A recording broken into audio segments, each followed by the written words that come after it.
Hi, my name is Anna from astralladytarot. Welcome to my channel. Let's talk about pathworking today. Pathworking is a term that I believe, just like the term shadow, is a little bit loosely used in the tarot world, which is fine. Just like shadow isn't only the negative side of someone, it's really rather an undeveloped aspect of oneself. The term pathworking isn't simply only about jumping into a card and imagining and visualizing. What pathworking is basically is a type of astral projection into, in this case, a tarot card.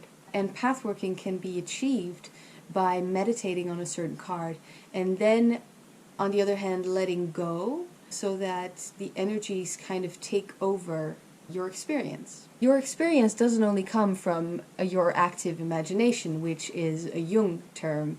I kind of feel that it goes deeper than that. Yeah, how do I explain that? Because it's not, it goes further than active imagination. It goes further than guided meditation. It's really about the conscious and the unconscious merging together, and in that strange plane of your conscious and unconscious, these really magical things happen.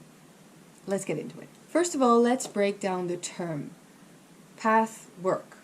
So work.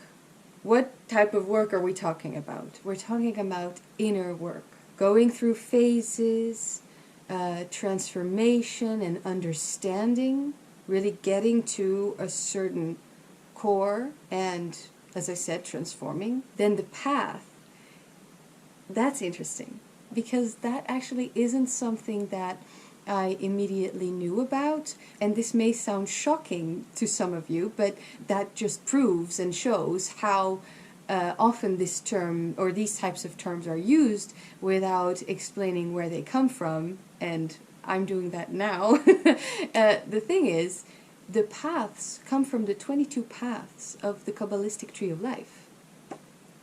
Can you see that?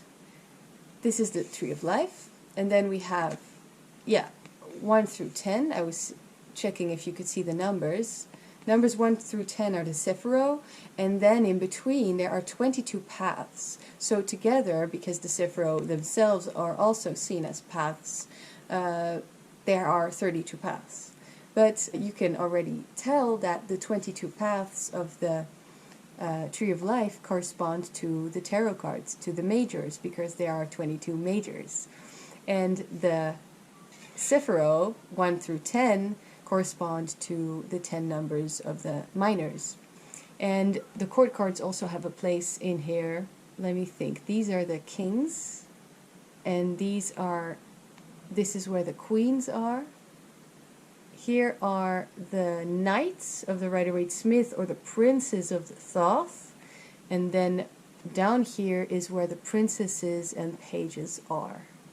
So obviously you can use this, the Kabbalistic Tree of Life, but for now let's focus on the maybe a little more easy meaning of pathworking with tarot, because I said it's more than just going through the borders of the card, and it is. But on the other hand, it's not like you really necessarily need to use this, although I am very interested in this. And I plan on working with it much more, because this is, where the term comes from. So it should be used. I feel that it should be used. Anyway, initially all you need to know is how to calm your own mind. How to calm your own mind enough so that you can step through the borders of the card and experience that very card, that card in question. And it can be any card. It doesn't only need to be majors, it can be minors as well, and courts, as I said. Now I find that I can actually quite easily do that just by relaxing and starting the journey, and just by visualizing being a part of this depiction. If that's hard for you to do, or maybe perhaps some days it's actually more difficult for you to do, there are those days, then I suggest start by meditating and meditation can be anything for different people, so I suggest you look into that, what works for you. I mean, in the Western mystery tradition, they do use a guided meditation in order to get to the paths of the Tree of Life, to get to the tarot cards. The guided meditation happens before, and then the guided meditation continues. Am I saying that correctly? I think so. Continues into explaining what happens in the card, but they still leave room for the person, stepping into the card, stepping into the path, walking that path. They still leave room for that person to have their own individual experience within the experience of the collective, because after all, we are talking about tarot cards. So there is that personal experience as well. All of this, I believe, again, it's like the mantra, the motto of my channel. It's just the motto of the videos that I make. It's nice to have the base. It's nice to know where things come from. It's nice to look into it or understand it. And then whatever you do, to just break free and do it your own way. I really do feel that that's important. And right now I'm having a huge thing where I study the older stuff. I'm really going backwards in time. I mean, I'm ready for that now, and I feel that it does help and inspire me. So knowing a little bit more about how things work, or how this knowledge explains how this works, yeah, it really does help to actually find, your own path in that. And it's just really interesting, and I feel that it really does help, not only having read it a few times, but actually also, digesting it and understanding it. Understanding is a big word at this moment. I just want to know and learn, but not just like, that's what they said. They said B comes after A. It's like, no, I want to know why. I think with tarot, especially with the majors, we can't really get away from the collective. And I actually think that we shouldn't want to. We can't really get away from the collective understanding of that card. But there is room around that, through that, before and after it. There is room for you to have your personal individual experience as well.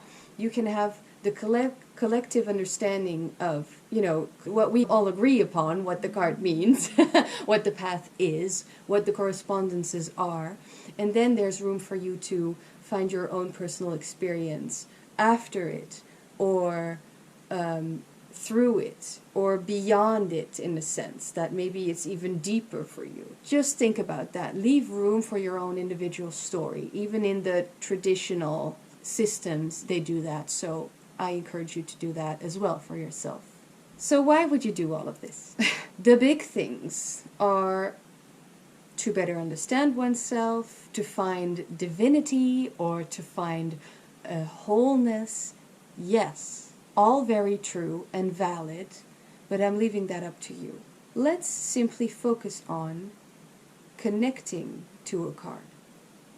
We're creating not only an understanding of the card in question, we're having an actual experience with it.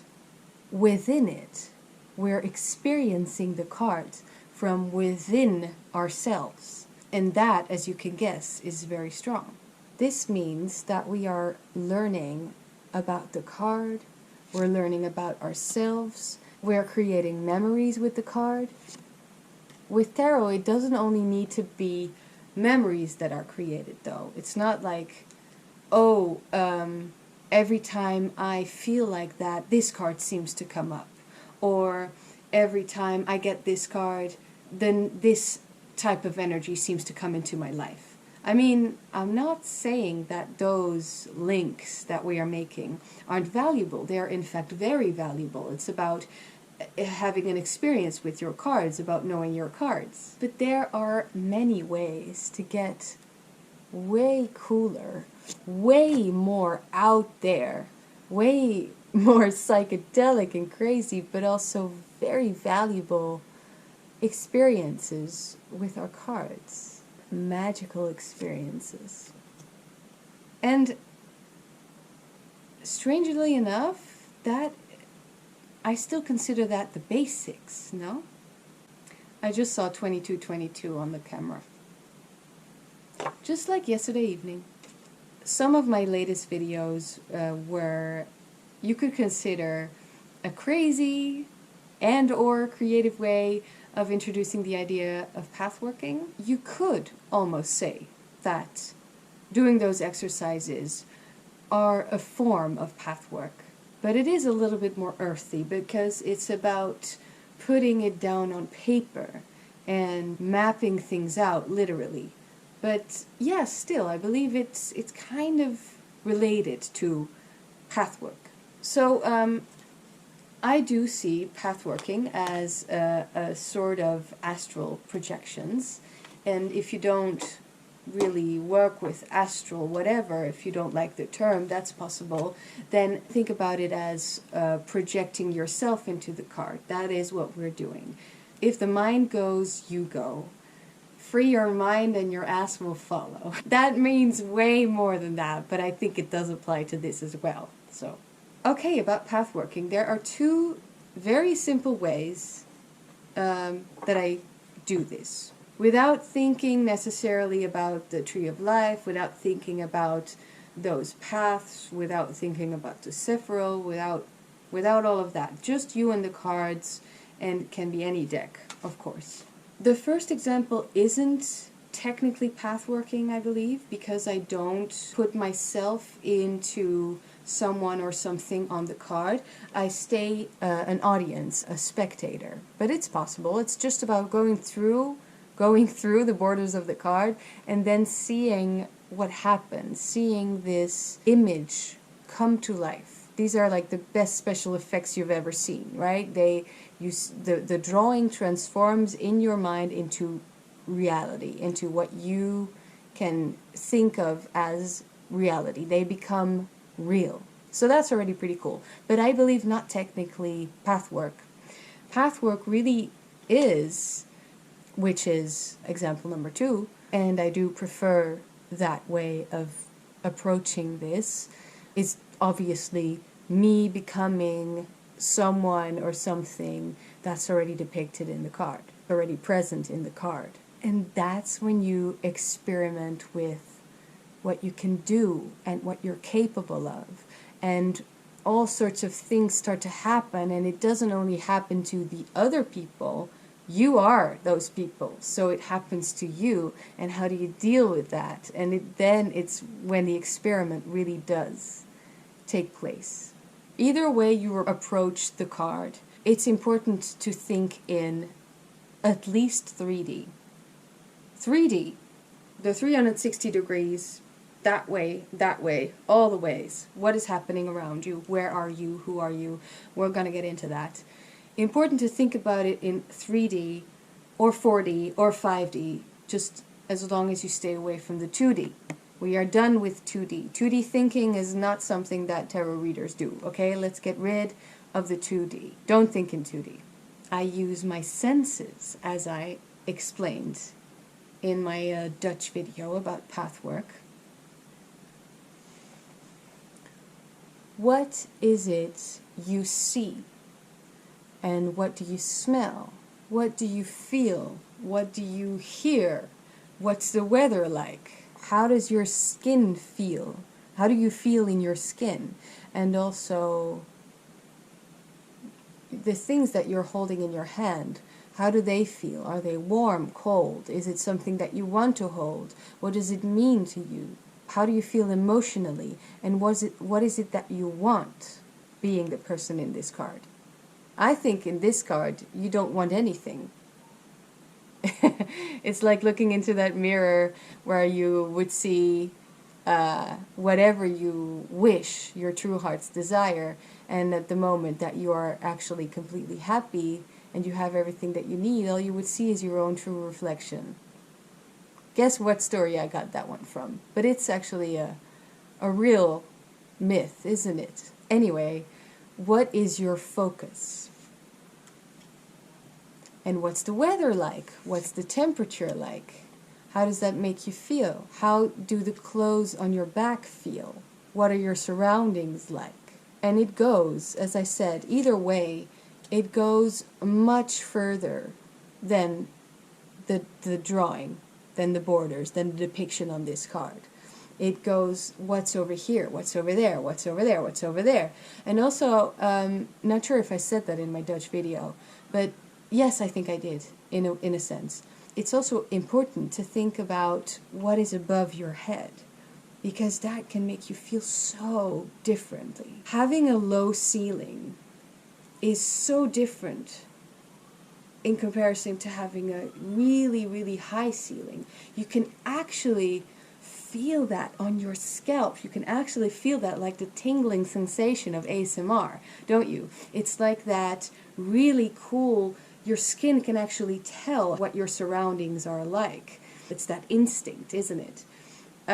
So it's very different to having a low ceiling, like in this house. In my house, I have pretty low ceilings, unfortunately, than, for instance, being in a church where the ceilings are really high. That makes you feel small and like in awe of this. And even that, all of those things, they feel different when you're outside, when the sky is blue and there are no clouds. That feels very different than the pressure that you feel when there are low, dark clouds that are really actually low in the sky. It feels different. There's a pressure. Even being outside, having a tent above your head is different. You know, all of that is very real. You really feel it. I mean, already that tingling sensation in your scalp is a cool thing to feel. You only have to think about it. For instance, let's do this little exercise. I'm sure many of you know it. Let's do it. I'm holding a lemon, and so are you. You're holding a lemon. Put out your hand, you're holding a lemon.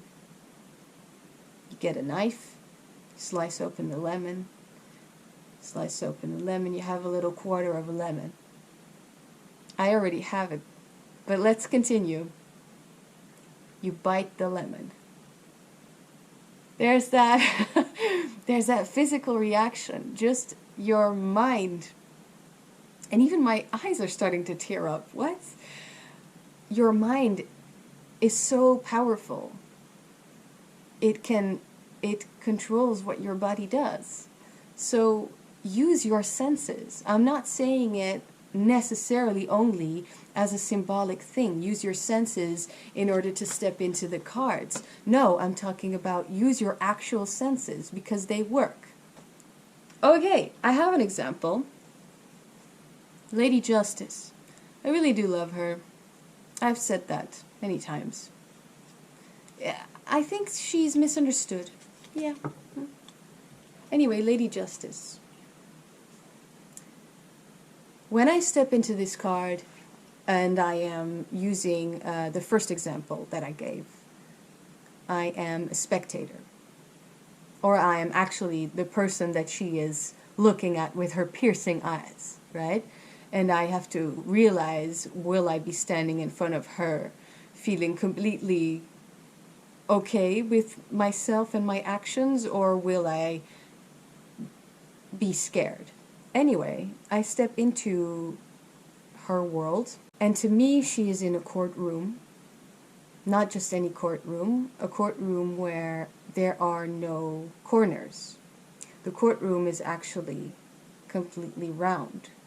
I don't exactly know why, but it absolutely makes sense, right? It's that equality, it's that, I don't know, that whole, that consciousness, that sense of there's no way of truly understanding the laws or something. It's just you're part of a bigger thing. I don't know. Let's move past this. Let's continue. Actually, I got that, the next part I got from another deck. But it's still very clear to me in this card as well, even though you cannot see it. But the tiles in the courtroom are black and white, checkered. I know there are many decks that have these checkered black and white tiles, not only on the Justice card, but also, for instance, the Emperor. But for Justice, it makes sense, no? Like there's an equal amount of black tiles as there are white. Here she is as Athena. Beautiful. Guess some people will be able to cosplay her in their kitchen. I know I've made that stupid joke before, and this will probably not be the last time either, so where do you think she is?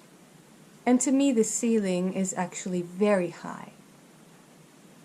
Not even really sure if the ceiling is made from stone. Maybe somehow it's a stone that when the sun hits it in a certain way, it becomes as see-through as glass or something like that.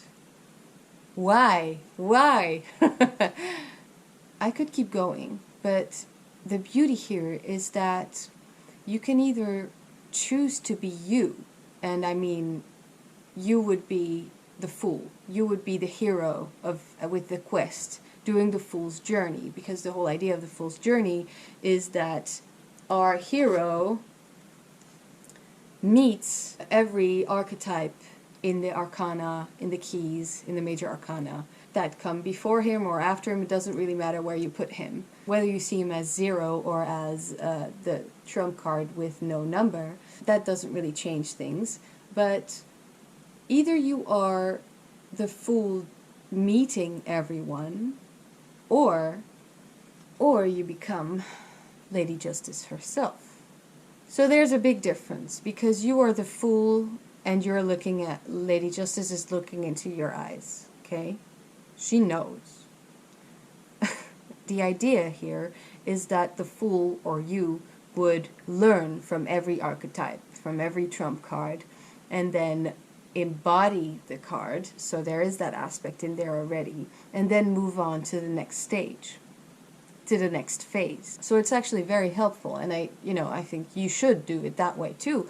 But what I really actually enjoy is the difference that it makes between when you are the fool or when you are justice, strength, the moon.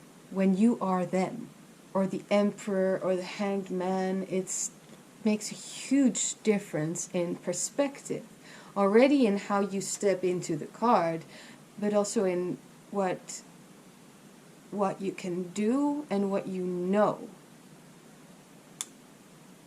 And who you are in this huge existence. So the next step in this active imagination is to let go bit by bit and see where it takes you. Anything can happen. Anything. It's like you've crossed over into dreamland, into the world of your dreams. The material rules don't apply any longer. Anything can happen. And use the deck you want. And be who you want. Let yourself be who you want. Or let things happen the way that they happen. Let go of what you think it should be, and just see what happens. See what comes out of it. You don't need to be the lady in the strength card. You can be the lion. And you don't need to be the boy of the 4 of Cups. You can be the tree. And another good example is, you don't need to be the child sitting on the horse in the sun card. You can be the sun himself. You see what I mean. Anything can talk. Anything has a message. Anything can send you a message. Because everything is sending out energy. Everything is energy. So it's not only with the human figures that you can interact. You can interact with anything on the card. Not only the human figures can give you a life-changing experience. These snowflakes can also give you a life-changing experience. Just saying, you can chat with anything. This may sound a little bit strange, but if we are letting go of some rules and crossing over to this dreamland thing, then it does make sense. What I'm saying is, I believe that it's okay to let your imagination change some things that are already in the cards. For instance, in one of my last videos where I did the 78 spreads example, I used the 5 of Cups. These cups, it's a small difference, but still, it's allowed. These cups weren't cups in my pathworking experience. They were trophies. So there is a difference. But that's what they needed to be in order for me to feel better in that moment, really. Oh yeah, and then also, here she is. She was the shadow card, believe it or not. And I immediately found her. It's really a 2-day, isn't it?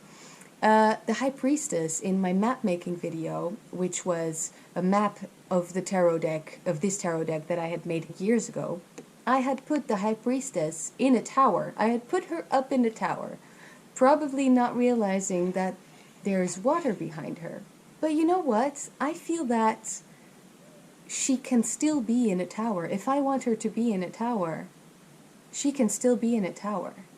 As long as I can open these very narrow rules that we have here on Earth, and this tower can expand, and its walls can become non-existent in a sense, somehow. I don't know, but you know what I mean? So she can still be in a tower, but a tower that is thin like that, and at the same time, there is no tower. At the same time, it's the sea, and she may be even on the bottom of the ocean, or up on the moon, right? So as I said, so far it has come quite easily to me to put myself in the card and just see what happens without controlling it, and that not causing any difficulty, I could say. It's easy for me to afterwards, or even during sometimes, write down what is happening. The during, actually, I don't really recommend. That does get me out of the meditation sometimes, but also sometimes it just keeps going. I don't know, it's kind of like different waves or something that keep going and expanding beyond the one that I reached and thought that, okay, I've reached the end, but no, it just keeps going. What I'm trying to say with this is that either write what happened afterwards, that is the better option, or maybe, because it is kind of like a dream, when you start writing it, you concentrate on this one section and then forget about the rest, and before you're finished writing, then half the dream's already gone. That happens. I'm sure some people can relate with that. But trust that something will come up during the day that will just give you a flashback to your unconscious, subconscious dream. So that's interesting, and that does happen quite a lot. So, trust that it does come back at some point. The other option, and perhaps better option, is that you record your voice. Every smartphone these days has this voice dictaphone, doesn't it? So that does make it pretty easy. And I see my battery is low, and so I think this is a perfect time to stop. I hope that this was a nice introduction to pathworking, how we use the term in tarot world, what you can do with any card. Doesn't even only have to be tarot. You can even do this exercise because it's not only tarot. It can be anything. It can be a painting. It can be a photo. Someone commented on a video where I explained the 78 tarot spreads. She explained that she was going to do that with a family photo, an old family photo. How cool is that? You can do the pathworking with that as well. You can put yourself in the card. You can see through someone else's eyes, basically. And this astral projection, or guided meditation, or active imagination, doesn't matter how you see it, really is an essential. And I wish you all a lot of fun exploring this for yourselves. See you next time.